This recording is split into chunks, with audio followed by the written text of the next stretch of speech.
A glória. Irmãos, abram a Bíblia de vocês aí.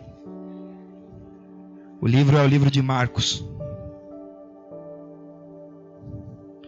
O capítulo é o capítulo de número 1. O livro é o livro de Marcos.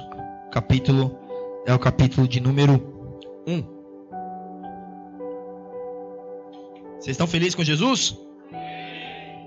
Olha lá, hein? Irmãos, eu não sei vocês, mas eu gosto de crente barulhento. Então vocês fiquem à vontade aí. Eu não gosto de crente muito silenciado, não. Eu gosto de crente que faz barulho, que pula. Eu gosto desses daí. Eu gosto de crente que é do rame e do fly. Amém? Marcos 1, verso é o 40. Vamos ler aí. Apenas 5 versículos para a gente poder se assentar. Diz assim a palavra do Senhor: vindo a ele um leproso, suplicava-lhe, ajoelhando-se diante dele, lhe dizendo: se tu quiseres, pode purificar. E Jesus, movido de grande compaixão, estendeu sua mão e tocou e disse-lhe: eu quero, seja purificado. E tendo ele dito isso, imediatamente a lepra partiu dele e ele foi purificado. E ordenando-lhe severamente, imediatamente o mandou embora, dizendo-lhe: olha, nada digas a nenhum homem, mas vai pelo teu caminho e mostra-te ao sacerdote, e oferece pela tua purificação essas coisas que Moisés determinou, para lhe servir de testemunho.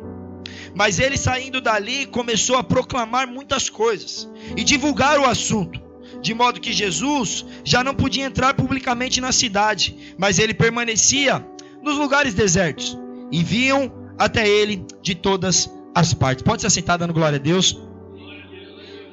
Não, dá um glória a Deus de verdade. Isso. Irmãos, a mensagem que nós lemos é uma cura famosa de um leproso, de um homem que tinha uma lepra. E essa lepra na vida desse homem era aquilo que o paralisava. E a história é muito simples, é a história de uma cura. Mas a história em si não começa em Marcos 1,40. A história começa em Marcos, capítulo de número 1, versículo de número 1. Nós temos um início ministerial de Jesus que é apresentado para nós. Jesus, ele vem andando e tudo começa com o batismo de Jesus. A Bíblia vai dizer que ele vai até João Batista para ser batizado, e ao descer nas águas o céu se abre, desce uma pomba e uma voz sai do céu dizendo: esse é meu filho amado em quem eu me comprazo. A Bíblia começa a declarar uma mensagem dizendo acerca de João Batista que ele falava assim: eu vou batizar vocês com água, mas o que vem após mim batizará vocês com o Espírito Santo. E esse aí eu não sou digno nem de desatar as sandálias. Repare, como Marcos capítulo de número 1, nós temos um entendimento muito claro de uma obra de Jesus que está começando naquele lugar. Pode dizer amém? E essa obra que está iniciando, o Senhor, Marcos 1 vai resumir o que os outros livros gostam de falar um pouco mais detalhado. Mas a obra do Senhor começa a ponto dele já estar curando. A sogra de Pedro, por exemplo, já havia sido curado nessa ocasião. O Senhor já havia e já estava operando e trabalhando. Ele já havia, inclusive aqui, selecionado aqueles que caminhariam com ele. Agora nós temos uma história aqui dizendo, a mensagem de Jesus era uma, dizendo: arrependei-vos e credes no Evangelho, porque o reino de Deus é chegado a vós. Em Mateus capítulo 3, versículo de número 2, João Batista tinha uma mensagem nos seus lábios, dizendo: arrependei-vos, porque o reino de Deus é chegado a vós. Vocês percebem que o pregador muda, mas a mensagem não? Vocês percebem que o pregador pode ser diferente, mas a mensagem é a mesma? Você percebe que nós podemos ter milhares de pregadores na nossa nação e fora dela, mas o cerne da mensagem é o mesmo. Jesus, quando viu João Batista pregar, e o ministério inicia depois que João Batista é preso, mas Jesus não muda a mensagem. A mensagem continua a mesma: arrependei-vos, porque o reino de Deus é chegado a vós. Não foi modificada porque estão tentando modificar aí fora. A mensagem ainda é a mesma. O cerne do evangelho ainda é arrependimento. E quando nós estamos num ambiente como esse, que o Senhor tem feito grandes coisas e operado grandes maravilhas no nosso meio, nós não podemos modificar a mensagem. A mensagem ainda é a mesma. Muda o pregador, mas não muda a mensagem. Vocês estão aqui? E agora a Bíblia vai dizer que esse Jesus caminhava com tanto poder, com tanta graça, com tanta unção, que os espíritos imundos começavam a confessar, dizendo: o que você quer aqui? Porque nós sabemos que você é o santo de Deus. Esse homem tinha uma identidade. Ele era o santo de Deus. Ele era quem passeava na terra. Ele era quem curava. Ele era quem manifestava o poder. Ele era quem manifestava a graça. Esse homem tinha uma missão: libertar os cativos, os oprimidos. Esse homem tinha uma missão de fazer novas todas as coisas. E é por causa desse homem que nós estamos aqui hoje. Esse leproso que nós lemos no verso de número 40, a história vai dizer que esses leprosos ficavam num lugar por nome de leprosário. O leprosário ficava distante da cidade, mais ou menos 1 quilômetro da cidade. Eles não eram tidos em sociedade e eles precisavam ficar excluídos naqueles lugares, nesse leprosário. E esses homens não andavam como os outros homens, não caminhavam com outros homens, como as pessoas comuns, porque ali tinha uma regra: leproso anda com leproso, doente anda com doente, quem é são que anda com são, quem é doente só anda com outros doentes. O leprosário era um lugar da exclusão desses homens. O leprosário era um lugar onde esses homens estariam ali por um determinado tempo. A lei judaica vai dizer que era mais ou menos por 7 dias, dependendo da ocasião. Ficavam ali. Só que a lepra era uma doença que, dependendo da condição, da situação, levaria eles à morte. Eles poderiam morrer daquela doença. Os que não morriam precisariam entrar novamente à cidade. Só que eles não entravam de qualquer forma para dentro da cidade. A história diz que esses homens entravam de cabeça baixa nas cidades, com vergonha de se apresentar, porque a cidade inteira sabia que eles tinham tido lepra. Se você está entendendo onde eu quero chegar, você vai perceber que existem muitos lugares que nós fomos retirados, que nós saímos desses lugares muitas vezes de cabeça baixa, com vergonha, e nós vamos ter que passar por essas portas de novo. Porque ao passar por essas portas, nós não mais passaremos doentes, mas passaremos sarados. Então existem lugares que nós entramos e que nós temos que nos reapresentar, que não vai ser fácil muitas vezes. Mas quem nos capacita é o Senhor. E a Bíblia vai dizer que esses homens, ao voltarem para a cidade, eles precisariam se apresentar diante do sumo sacerdote, e eles precisariam levar 2 aves. Existem mais coisas, mas eu vou resumir para você. Eles precisariam levar 2 aves ao sumo sacerdote, e levando essas aves, o sumo sacerdote então mataria uma das aves, examinaria o corpo, aspergiria o sangue na vida desses homens, para que esses homens fossem tidos como puros, como limpos. O nível de sujeira desses homens, para você entender, esses homens eram comparados a homens mortos, homens imundos. Eu não estou falando só de alguém doente, eu estou falando de alguém cuja a necessidade, a sociedade enxergava como imundo, como perdido. Não tem mais nada para ele. Para o leproso, não tem mais nada. Mas o leproso, ao ver Jesus, ele se aproxima de Jesus. Ele quebra uma regra dizendo: eu só tenho essa oportunidade. Eu só posso ver esse homem agora, porque ele vai entrar para dentro da cidade e lá eu não posso entrar. Então, já que esse homem está passando por aqui, a hora de eu chegar perto dele é agora. O leproso entendeu uma coisa que eu e você às vezes leva uma vida inteira e a gente não entende. Sabe o que é?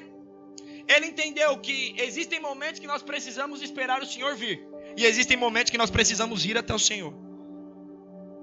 Ele entendeu que existem momentos que nós não podemos ficar parados nos nossos lugares esperando alguma coisa acontecer. Existem momentos que nós temos que ter a atitude de se achegar a quem pode restaurar a nossa vida. Amém? Vocês estão aqui? Vocês estão quietinhos, irmão. Eu gosto de crente barulhento. Dá uma glória aí. A Bíblia diz que esse homem, ao ver Jesus, ele faz um pedido para Jesus suplicando. A palavra súplica aqui, a necessidade, significa aquele que precisa provar de uma graça incomum. Olha que forte isso daqui. Suplicar é alguém que tem um pedido urgente para fazer. Quando você não tem um pedido urgente para fazer, você só pede. Mas quando o nível da tua necessidade é muito grande, você suplica. Quando a sua necessidade extrapola um certo limite, que você não tem mais a condição de pedir com calma, você suplica. A Bíblia vai dizer no mesmo texto, só que no livro de Lucas, vai dizer que esse homem lançou a sua face em terra e se prostrou diante de Jesus. A profundidade disso é muito grande, porque dizem que Jesus não aceitava adoração. E ele tem um doente nos pés dele, suplicando para ser curado, porque ele ainda faz uma pergunta para Jesus, dizendo: se você quiser, você pode me curar. Porque o leproso entende o que tem crente que não entende. O leproso que está lá afastado 1 quilômetro da cidade, entendeu que se Jesus quiser, ele pode tudo. Ele entendeu que se Jesus quiser curar, ele cura. Que se Jesus quiser mudar, ele muda. Que se Jesus quiser transformar, ele transforma. Olha a sabedoria de um leproso que era tido como imundo. Ele entendeu. Eu só preciso chegar nele e perguntar se ele quer me curar. Lembra quando você era, como você era quando você chegou a Jesus?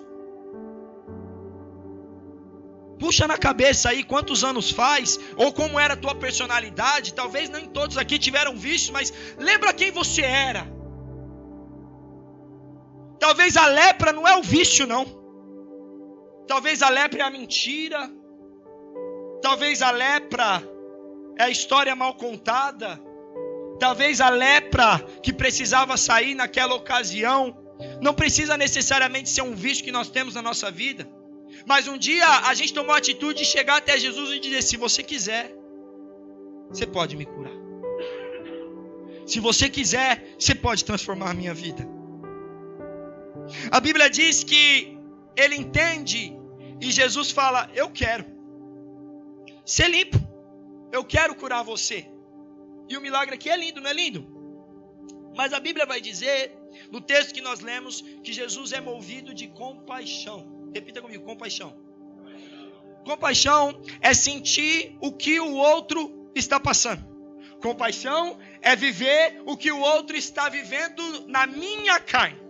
Compaixão é muito mais profundo do que só um sentimento de alguém que se preocupa. Compaixão não é alguém só que se preocupa ou se importa. Compaixão é alguém que muda de lugar com você. E a Bíblia inteira vai dizer que Jesus tem compaixão. Quer ver? Isaías capítulo de número 9, versículo 13. Jesus tem compaixão, se compadece dos afligidos. Se você for lá em Mateus 14, 14, Jesus tem compaixão da multidão que estava esperando ele. Se você for lá agora em Lucas 7, 13, Jesus tem compaixão de uma viúva de Naim.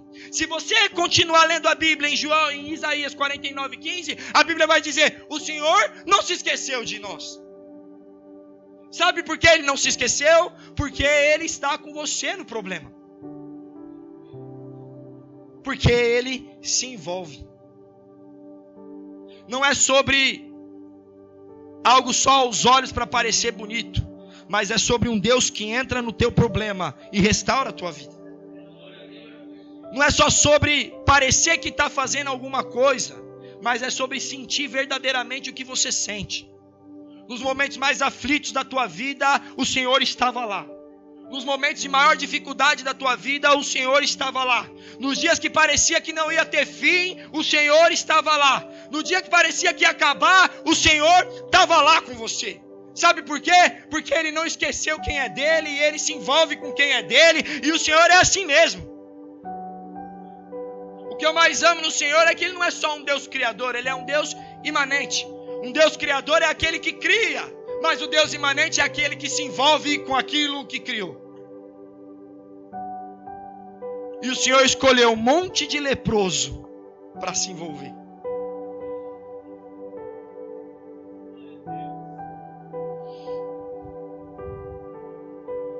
A Bíblia vai dizer que esse homem é imediatamente curado. E eu gosto de falar isso, a gente estava dando aula, eu e o Anderson, na terça-feira. Quando a Bíblia quer dizer que aconteceu na hora, ela usa a palavra imediatamente. Quando ela quer dizer que não teve espaço de tempo para a cura acontecer, ela chama de imediatamente. O homem está excluído a 1 quilômetro da cidade. Não pode entrar, é tido como um imundo, é comparado a um defunto. ele encontra Jesus, pergunta para Jesus se ele quer curar esse leproso. Jesus diz que quer, e aí Jesus impõe a mão sobre o leproso, e a Bíblia diz que esse homem imediatamente é curado. Você percebe que nós não estamos falando de um espaço de tempo? Você percebe que quando o Senhor restaura, Ele restaura na hora? E aí você vai olhar para mim e vai falar assim: como Deus me restaurou na hora, se depois que eu aceitei Jesus eu já caí de novo? Existe uma coisa chamada assim, raiz de salvação. Essa raiz de salvação, você pode tentar com as tuas forças carnais arrancar, você não consegue. Sabe por quê? Porque quem o Senhor escolheu, quem o Senhor chamou, quem o Senhor pregou, quem o Senhor salvou, vai voltar.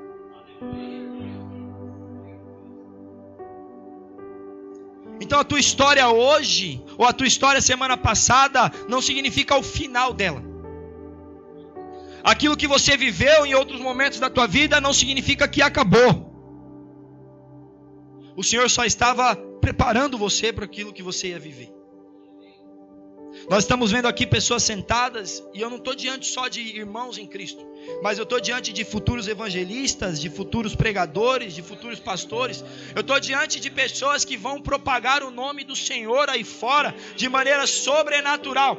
Sabe o que o Senhor faz com a gente? Ele usa as nossas experiências negativas para nos transformar, e coloca em nossos lábios uma mensagem dizendo: se aconteceu comigo, pode acontecer com você. Esse homem estava fora da cidade e não podia entrar, mas é curado.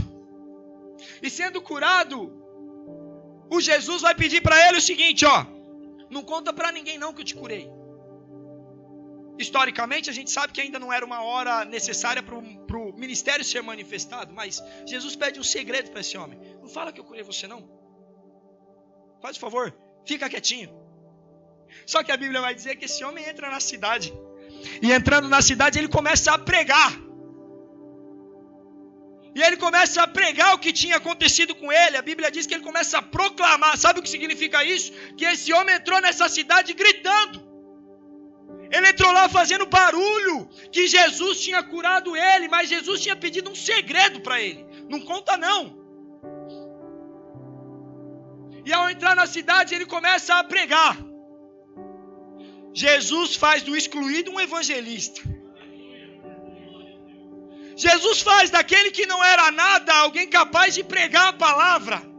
Você consegue entender o tamanho de uma obra que foi feita de um homem que estava num lugar excluído, prestes a morrer, ser deixado ao nada, e o Senhor chamou, curou, e ele entrou na cidade começando a dizer que Jesus é o Filho de Deus, que Jesus salva, que Jesus cura, que Jesus liberta.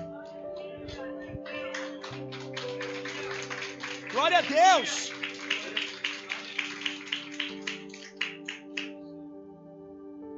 O Senhor olhou para quem não tinha valor e resolveu valorizar. Resolveu olhar para quem não servia e falou: para vocês mundo não serve, para mim serve. Para vocês não tem significado, para mim tem significado. Se você for em Atos 9, na história de Paulo, você vai ver Ananias dizer para Jesus o seguinte: ele tem muito respeito dos grandes da sinagoga, eu não posso ir lá não, ele persegue e mata. E aí Jesus olha para ele e fala: vai lá, porque para mim ele é um vaso escolhido. Ou seja, Deus não está importando o que nós somos para os homens, não. Deus não está olhando você e te medindo pelo grau de moral que você tem com as pessoas que você se envolve, não. Deus não está preocupado com quão bonito você aparece para os outros. Deus está preocupado com o que você é para Ele. E isso tem muito significado para o Senhor. E a mensagem é essa: se você está achando que Ele te esqueceu, não se preocupa, Ele te viu. Se você está achando que acabou, não se preocupa, Ele te viu. Sabe os momentos que parece que não tem mais saída, que não tem mais jeito? Quantas pessoas em lugares áridos que andaram, não olharam para esses ambientes e falaram: para mim não tem mais jeito, eu vou morrer aqui. Achou que você ia morrer naquele deserto. Só que o Evangelho, a base do Evangelho é a troca de lugares. E não sou eu que estou dizendo isso não, é a Bíblia. Se você olhar para o texto que nós lemos, no versículo de número 45, você vai ver que O leproso agora pode entrar na cidade. Jesus é que não pode. Jesus tem que ficar nos lugares desertos para as pessoas virem até ele. Mas o leproso que não podia entrar, agora entra. E entra com uma palavra lá, com uma mensagem nos lábios dele. Eu fui curado por Jesus. E se Jesus me curou, ele pode curar você também. Entrou com uma mensagem lá naquele lugar. Jesus me curou. Jesus me curou. Mas agora, Jesus não pode mais entrar. Porque o evangelho é assim, ó. Trocou de lugar. A base mudou. Sabe por que a base mudou? Porque a Bíblia diz: aquele que não conheceu o pecado se fez pecado por nós. Sabe que a Bíblia diz: a cruz era minha, a cruz era sua, mas ele mudou de lugar comigo e com você. Sabe que ele diz: você não era merecedor da salvação, mas eu vou mudar de lugar com você. Sabe que Jesus diz: eu não tenho pecado, você tem, mas eu vou pegar o teu pecado para mim e eu vou tomar a cruz para você. Sabe o que ele está dizendo? A troca de lugares é essa. Quem não podia entrar, agora pode. Quem não podia entrar, pode entrar. O que Jesus está falando para nós é o seguinte: se um dia eu te salvei, se um dia eu te resgatei, se um dia eu te curei, tem lugar na mesa para você. Você pode ser aceito pela presença de Jesus. Eu mudei de lugar com você.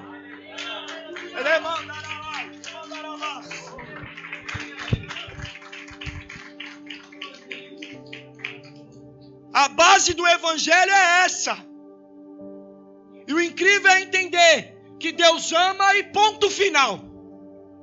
Não existe nada que eu possa fazer para Deus me amar mais e nada que eu possa fazer para Deus me amar menos. Ele é amor.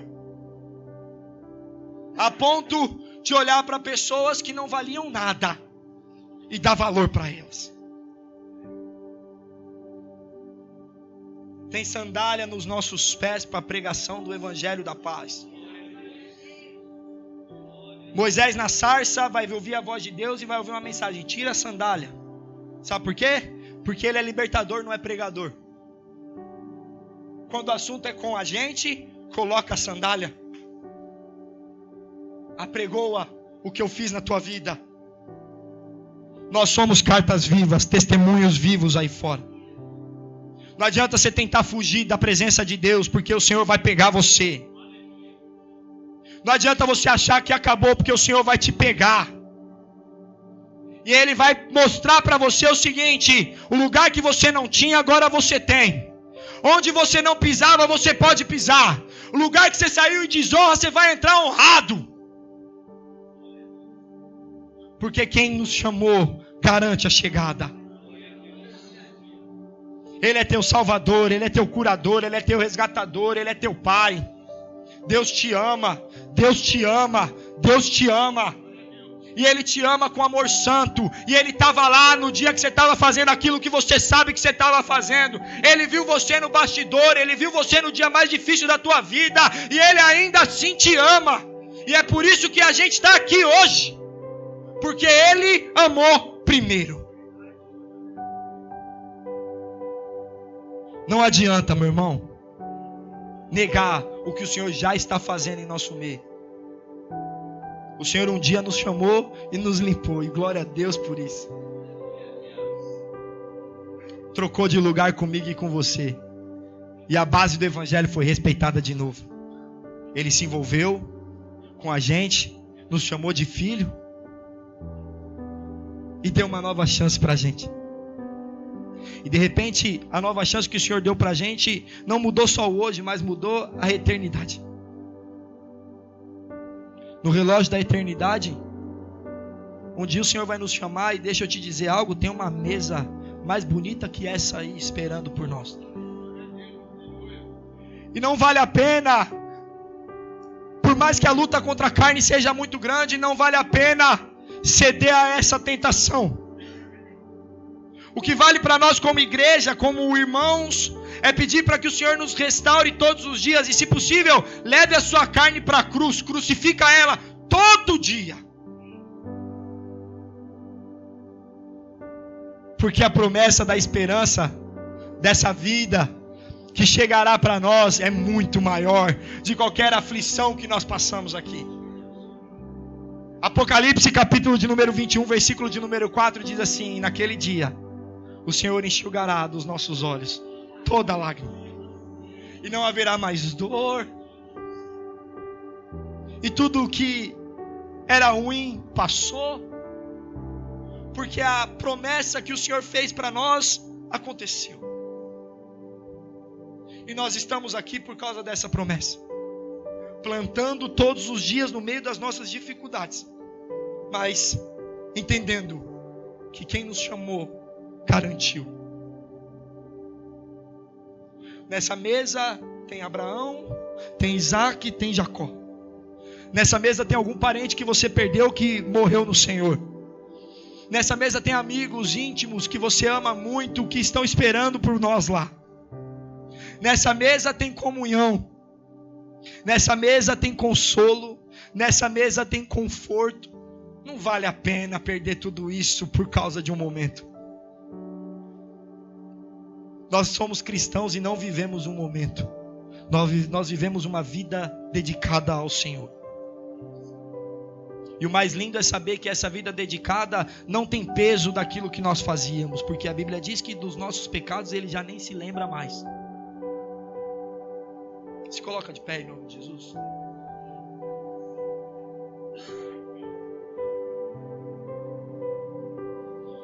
Será que você pode, nessa hora, colocar a mão no teu coração? É você que vai orar. É você aí. Você com Deus que vai orar. É você que vai declarar palavras de amor ao Deus que um dia te resgatou. É você que vai fazer isso. É você que vai trazer a lembrança, muitas vezes, aquilo que você fazia, para você entender o tamanho do amor que Ele tem por você. Então fecha os teus olhos e traz a memória mesmo. Ah, mas vai doer, dói mesmo, mas sara. Deixa o Senhor restaurar o que precisa ser restaurado, porque em alguns momentos da nossa vida, nós escolhemos ficar com a cicatriz aberta. Mas o Senhor quer passar um ponto aí, e quer fechar isso aí. Então se você tiver que falar agora com seu pai, fala mesmo. Porque tinha lugares que você não poderia entrar e agora você pode. Chegou aqui leproso, mas está saindo curado. Chegou doente, mas está saindo restaurado. Chegou numa situação complicada e está saindo renovado. Olha que coisa linda. Fala com teu pai. Ô Jesus, nós oramos ao Senhor, Pai. Nós consagramos tudo que temos, tudo que somos ao Senhor nessa manhã. Nós entendemos, o Espírito Santo de Deus, que sem Ti nós não somos nada. O Senhor é dono do ouro, da prata, da nossa vida. O Senhor está desamarrando nós, que muitas vezes nós nos colocamos. Bolas de ferro que estavam presas aos nossos pés, que precisavam ser removidas nessa manhã. Nós não flertaremos mais com o mundo aí fora. Nós não temos contrato com as coisas dos homens. Nós não fazemos acordo com coisas que nos levam para longe do Senhor. Ó Espírito Santo de Deus, restaura, Pai amado, os nossos corações nessa manhã. Coloca uma palavra em nossos lábios. Espírito Santo de Deus, nos toca com graça, com amor, e que nós nunca esqueçamos, Pai amado, que o Senhor nos amou primeiro. No meio das nossas dificuldades, o Senhor nos viu. Aleluia. Diga para Ele o quanto você o ama. Nós não queremos gerar desconforto em ninguém, mas se quiser chorar, chora, não tem problema não. Deus não está buscando forte, não. Deus está buscando dependentes. Dependentes da graça, dependentes da unção, dependentes do poder, dependentes da presença. O Senhor olhou e achou graça, então deixa o Senhor trabalhar em nosso meio. Espírito Santo de Deus, trabalha em nós, para que o Senhor possa operar através de nós. Oh Pai amado, Pai querido, nós não sairemos daqui da maneira que nós chegamos. E não importa qual seja o problema, nós entendemos, o Senhor tem solução, o Senhor tem a resposta, o Senhor tem a resposta. Porque nós não servimos a um Deus de homens, nós servimos a um Deus santo, santo, fiel, poderoso, restaurador, resgatador, maravilhoso, conselheiro, Deus forte, Pai da eternidade, príncipe da paz. É esse que nós servimos.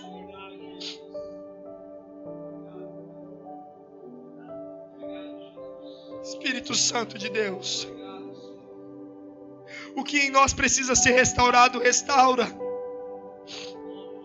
O que precisa ser mudado, muda, transforma, modifica, porque nós entendemos nessa manhã que não há nada que o Senhor não possa fazer, que se o Senhor quiser, nós seremos curados. Obrigado, Jesus. Obrigado, Jesus. Obrigado, Jesus. Nós te louvamos, te bendizemos, te agradecemos. Em nome de Jesus, as palmas louvam. Engrandece o nome de Jesus. Glória a Deus. Glória a Deus. Pai, obrigado, Jesus. Obrigado por essa palavra, Senhor. Pai, nós te agradecemos. Nós somos gratos, Pai, por tudo que o Senhor tem feito em nosso meio. Continua conosco, Pai. Oh, Pai, continua conosco. Ministra, Senhor, aos nossos corações. Em nome de Jesus. Em nome de Jesus.